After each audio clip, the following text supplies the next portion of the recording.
Hello and welcome to another update video on FET. I'm here on the Fetch.AI on the daily chart, and the scenario suggests still that the price could be preparing for an upside breakout. But this correction has already lasted several months, and we started this correction after the price topped in May, after a 5-wave rally into the May swing high. And you can clearly see, I mean, this is not yet indicating that we have bottomed. So it still indicates downside pressure in the short term. What we can identify is here in the white scenario, an A wave, a B wave, a C wave. Maybe we get another wave D and E to form this triangle before we break out to the upside, which would be very, very draining and boring. I understand that, but it's valid and it's a possibility. We've been talking about this triangle for quite a long time. It could still be a triangle, but what I would need to see to keep this plausible, a plausible scenario, I need to see a reaction before the price breaks below the June low, the 22nd of June low, where the price bottomed here around 54.5 cents. Because any break below 54.5 cents will invalidate the idea of a triangle pattern. Well, what would happen then? Well, in that case, I mean, not too much really. The roadmap is anyway short-term correction, right? So I don't see any way how this correction could already be completed.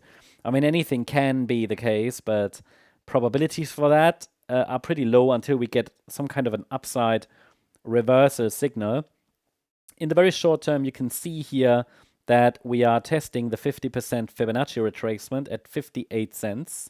So as long as the market holds above it, we could form this triangle. I think below it will already become likely that we will see invalidation of the triangle. In that case, then we can still be in a B wave. So in the white scenario, this B wave is unfolding as a triangle. A B wave is a sideways or corrective structure rather, which can unfold as a triangle or as a ABC or a WXY structure. There are different wave patterns, Elliott wave patterns. If you want to learn about Elliott wave, feel free to join our membership on Discord.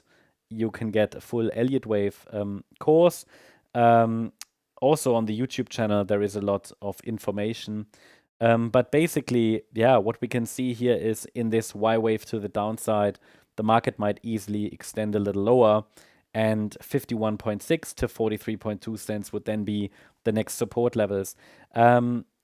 As long as we're holding 43.2 cents, I treat this as a B wave, which means whether it's a triangle or a WXY structure doesn't really make a great difference for the bigger picture. Surely on the smaller time frame it does, but this is currently just a chart that is testing support. That's the update on FET. Hope you liked the update. If you did, please hit the like button, leave a comment, and subscribe. And if you really like the content, then please check out the channel membership. Thank you very much. Bye-bye.